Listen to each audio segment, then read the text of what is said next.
Hello everyone, study with us में आपका एक बार फिर से स्वागत है। और आज हम एनटीए नेट पेपर 1 से रिलेटेड करंट अफेयर का पार्ट 4 डिस्कस करने वाले हैं। 3 वीडियो मैंने स्पेशल करंट अफेयर पे ऑलरेडी अपलोड कर दी थी। अगर आपने वो सब नहीं देखी हैं तो लिंक मैंने डिस्क्रिप्शन में दे रखा है, वो वीडियोज़ भी आप इजीली देख सकते हैं। तो इस वीडियो को पूरा देखें। वीडियो पसंद आती हो तो लाइक करें और चैनल को सब्सक्राइब नहीं किया तो ज़रूर कर लें, ताकि ऐसी ही वीडियोज़ आपको मिलती रहे। क्योंकि हमारे चैनल पर रिवीजन जो है रिवीजन की जो सीरीज़ है वो निरंतर चल रही है। हर टॉपिक पर जो है आपको रिवीजन वीडियोस मिलते रहेंगे जब तक कि आपके एग्ज़ाम नहीं हो जाते। ओके, तो वीडियो को एंड तक देखें। वीडियो के दौरान ही मैं आपको कुछ सवाल दूंगा जिसके आंसर जो हैं आपको मुझे कमेंट बॉक्स में बताने हैं। इससे होगा ये कि आपको वो पॉइंट्स जो है अच्छे से आपके दिमाग में बैठ जाएगा। ठीक है, तो चलिए शुरू करते हैं। पहला क्वेश्चन ये है कि राष्ट्रीय शिक्षा मिशन के अंतर्गत प्रायोजित ई यंत्र किस प्रौद्योगिक संस्थान द्वारा विकसित किया गया है? ठीक है, तो ये विकसित किया गया है आईआईटी मुंबई के द्वारा। ऑप्शन नंबर बी जो है इसका करेक्ट आंसर है। आपसे ये क्वेश्चन दूसरी तरीके से भी पूछ सकता है कि राष्ट्रीय शिक्षा मिशन के अंतर्गत प्रायोजित ई यंत्र जो है इसका राष्ट्रीय संयोजक कौन है? तो आईआईटी मुंबई जो है इसका राष्ट्रीय संयोजक भी है। ठीक है, अब ये ई यंत्र है क्या? ई यंत्र जो है वो मानव संसाधन विकास मंत्रालय द्वारा जो है राष्ट्रीय शिक्षा मिशन के अंतर्गत ई यंत्र को जो है बनाया गया है। और इसका मुख्य उद्देश्य ये है कि जितने भी भारत में इंजीनियरिंग कॉलेज हैं और टेक्नोलॉजी से रिलेटेड जितने भी इंस्टीट्यूशन हैं वहाँ पर रोबोटिक्स का जो ज्ञान होता है वो देना। ठीक है, ये चीज़ आप याद रखें, रोबोटिक्स। ठीक है, रोबोटिक्स के ज्ञान को प्रोत्साहन देना। नेक्स्ट है रूसा।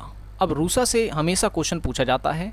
क्यों? क्योंकि रूसा के तहत बहुत सारे जो, अगर आपने ये जो है अभियान के बारे में आप जानते हैं तो आप जानते होंगे यहाँ से कई प्रकार के क्वेश्चंस बन सकते हैं। ठीक है, तो इस क्वेश्चन में देखिए क्या पूछ रहा है कि रूसा यानी कि राष्ट्रीय उच्चतर शिक्षा अभियान क्या है? क्या ये छात्र स्कॉलरशिप है, या केंद्र द्वारा राज्यों को दी जाने वाली वित्तीय सहायता है, या यहाँ पे देखिए ये ऑप्शन जो है थोड़ा गलत है, या राज्य द्वारा आयोजित शिक्षा अनुदान योजना है, या शिक्षक प्रोत्साहन अभियान है? तो इसका सही आंसर है ऑप्शन नंबर बी। ठीक है, ये केंद्र द्वारा राज्यों को दी जाने वाली जो है वित्तीय सहायता है। ठीक है, कैसी वित्तीय सहायता है? तो मैं बता दूं कि जो राज्य होते हैं, जो राज्यों में उच्चतर शिक्षा संस्थान जो होते हैं, हायर जो एजुकेशन इंस्टीट्यूशंस होते हैं, वहाँ पर जो है उनके विकास के लिए रूसा के तहत केंद्र सरकार के द्वारा वित्तीय सहायता दी जाएगी।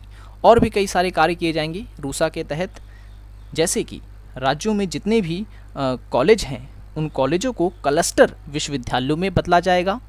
ठीक है, और विश्वविद्यालय की अवसंरचना के लिए जो है अनुदान दिया जाएगा। और जो शोध है होते हैं नए नए विश्वविद्यालयों में, उच्चतर शिक्षा संस्थानों में शोध, नवाचार और उनकी गुणवत्ता में सुधार किया जाएगा। फैकल्टी जो होती है वहाँ पर नई नई भर्तियाँ की जाएंगी। तो ये सब कार्य जो हैं वो रूसा के तहत किए जाएंगे। ठीक है, तो हम कह सकते हैं कि ये केंद्र के द्वारा राज्यों में विश्वविद्यालय के सुधार के लिए उठाया गया एक प्रकार का कदम है। नेक्स्ट है इम्प्रिंट। इम्प्रिंट का राष्ट्रीय संयोजक कौन है? ठीक है, तो इसका सही आंसर है option number B, IIT Kanpur. अब आपसे इम्प्रिंट की फुल फॉर्म पूछी जा सकती है। तो इम्प्रिंट की जो फुल फॉर्म है वो है impacting research innovation and technology. ठीक है, impacting research institutions and technology, ये फुल फॉर्म है किसकी? तो याद रखें, इम्प्रिंट की। ठीक है, तो अब आपसे इससे पूछ सकता है कि इसका मुख्य काम क्या होगा। तो इसका मुख्य काम यही है कि इंजीनियरिंग, जितने भी इंजीनियरिंग इंस्टीट्यूशन हैं वहाँ पर रिसर्च को जो है बढ़ावा देना। ठीक है, नेक्स्ट है स्वयं, SWAYAM। एक मॉक MOOC मॉक प्लेटफॉर्म है, जहां मॉक का पूरा नाम क्या है। ये क्वेश्चन पूछा गया है पहले एग्जाम में, ठीक है। MOOC का जो है पूरा नाम क्या है, तो इसका सही आंसर है ऑप्शन नंबर ए, ठीक है। यहाँ पर मैसिव होगा, MASSIVE, massive open online course, ठीक है। स्वयं जो है वो एक प्रकार का मैसिव ओपन ऑनलाइन कोर्स है, जहाँ पर 9वीं से लेकर के, ठीक है, 9वीं कक्षा से लेकर के पोस्ट ग्रेजुएशन तक, ठीक है, उत्तर स्नातक तक की जो शिक्षा है वो प्रदान की जाएगी। और स्वयं के तहत मैं बता दूं, विभिन्न विषयों के लगभग 1000 से अधिक शिक्षकों को जो है इससे जोड़ा गया है। और मैं बता दूं कि इसका जो विकास है वो किया गया है 3 संस्थाओं के द्वारा। पहला जिसमें MHRD यानी कि मानव संसाधन विकास मंत्रालय शामिल है, और इसमें शामिल है AICTE, ठीक है ना, ये भी शामिल है। क्या आप मुझे इसका फुल फॉर्म बता सकते हैं, AICTE का पूरा नाम क्या है और इसकी स्थापना जो है कब की गई थी, ये आपके लिए क्वेश्चन है, ठीक है। और माइक्रोसॉफ्ट, इनके द्वारा जो है ये स्वयं को विकसित किया गया है। ओके, नेक्स्ट क्वेश्चन है, राष्ट्रीय डिजिटल लाइब्रेरी की स्थापना का दायित्व किसको दिया गया है। तो इसका सही आंसर है IIT खड़गपुर को, ऑप्शन नंबर सी। तो क्या आप मुझे कमेंट में बता सकते हैं कि राष्ट्रीय डिजिटल लाइब्रेरी भारत में सबसे पहले किस राज्य में स्थापित की गई थी। ये क्वेश्चन भी आपके लिए है। नेक्स्ट क्वेश्चन है, टॉक टू अ टीचर कार्यक्रम का उद्देश्य क्या है। टॉक टू अ टीचर कार्यक्रम का उद्देश्य क्या है।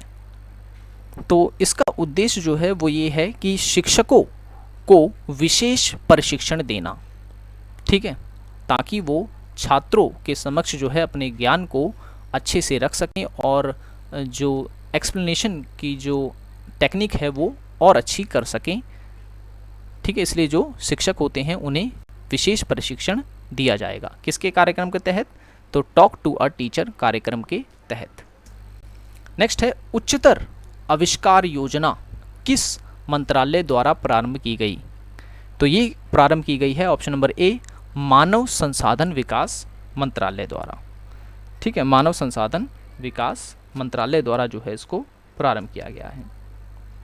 नेक्स्ट है, उच्चतर आविष्कार योजना का क्या कार्य है। इसका कार्य है भारत के बाहर, भारत में भी और भारत के बाहर भी शिक्षा और उद्योग में सहयोग को बढ़ावा देना। ऑप्शन नंबर 20 का करेक्ट आंसर होगा, ठीक है। नेक्स्ट क्वेश्चन है, ई पाठशाला। ई पाठशाला क्या है, ठीक है। तो मैं पहले बता दूं कि ई पाठशाला जो है ये एक प्रकार का कह सकते हैं कि इनिशिएटिव है जो लिया गया है NCERT द्वारा, ठीक है ना। ई पाठशाला कार्यक्रम शुरू किया गया है।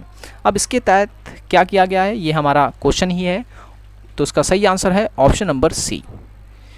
शिक्षा सामग्री हेतु ये एक प्रकार का प्लेटफॉर्म है जहाँ पर जो छात्र होते हैं वो जो कंटेंट होते हैं, जो किताबें होती हैं, उनको अब PDF के रूप में भी प्राप्त कर सकते हैं और वीडियो के रूप में भी जो है उन्हें प्रदान किया जाएगा। कहाँ पर, तो ई पाठशाला की कार्यक्रम के तहत, ठीक है।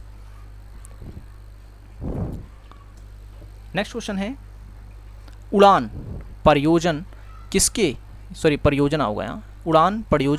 किसके द्वारा प्रारंभ की गई है।